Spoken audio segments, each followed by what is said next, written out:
bonsoir à tous. Toujours dans la continuité de la communication, le directeur provincial de l'EPST Olomami 1, Urbain Matan Tish Bawal, a organisé aujourd'hui le 29 juillet 2024 les débuts de la revue annuelle des performances qui va prendre 3 jours. Le directeur provincial de l'EPST, dans ce mot de son introduction, il a interpellé tous les membres à une bonne participation et à la bonne marche pour la continuité.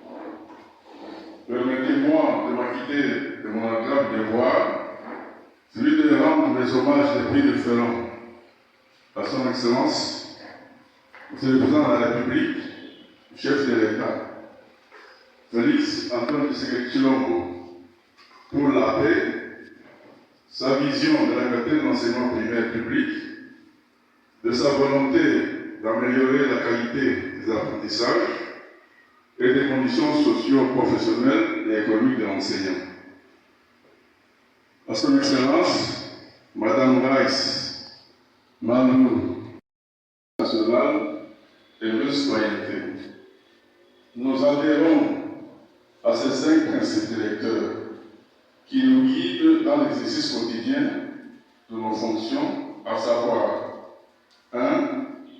Le dialogue avec les parties prenantes. 2. Le renforcement de l'administration. 3. L'investissement dans les formations et le développement professionnel des enseignants. 4. La promotion de l'équité et de l'inclusion. Et enfin 5. L'intégration des technologies de l'information et de la communication. Je répète, ces 5 principes directeurs doivent avoir place dans notre quotidien professionnel. À son Excellence, les rétentions. Deuxième axe, qualité et pertinence. Et troisième axe, la gouvernance.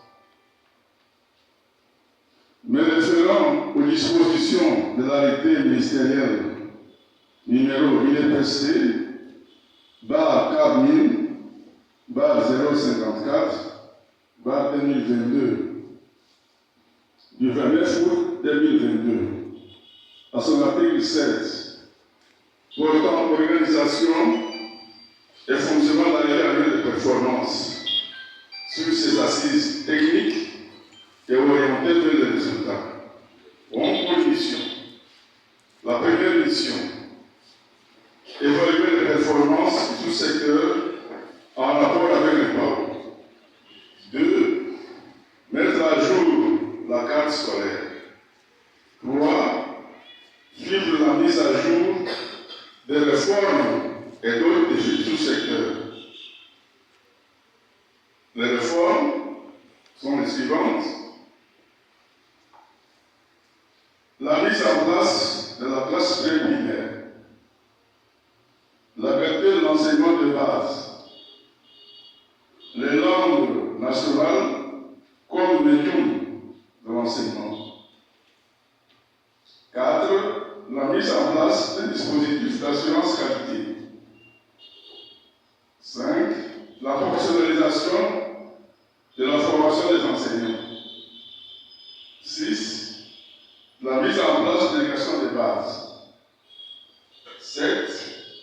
Le renforcement de l'enseignement de l'anglais à tous les niveaux.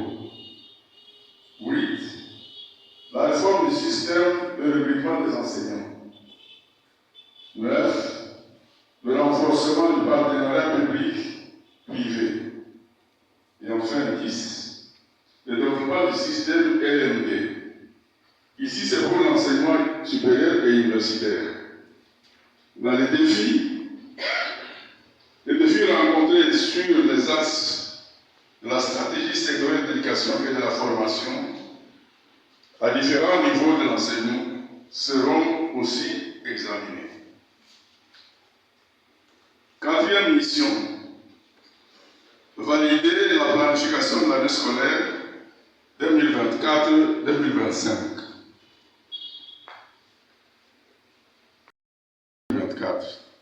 Selon les indications de la feuille de route de la revue annuelle de performance 2024.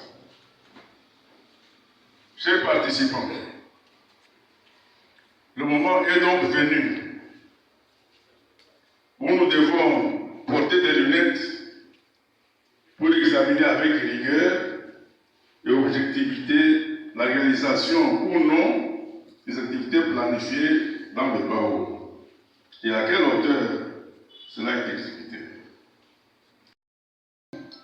Par niveau d'enseignement et par axe stratégique.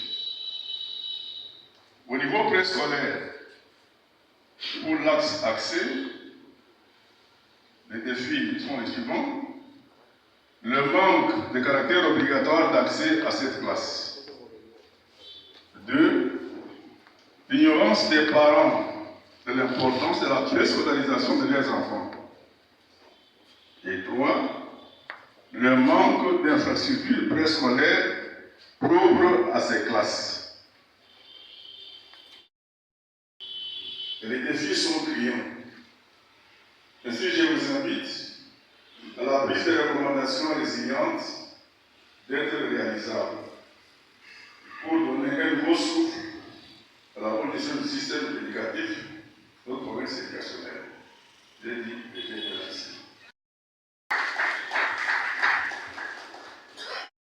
Et Nadi. Ainsi, je déclare ouverte la revue annuelle 2023 et 2024-2025 et je vous remercie. Annuel de performance 2024 par son excellence.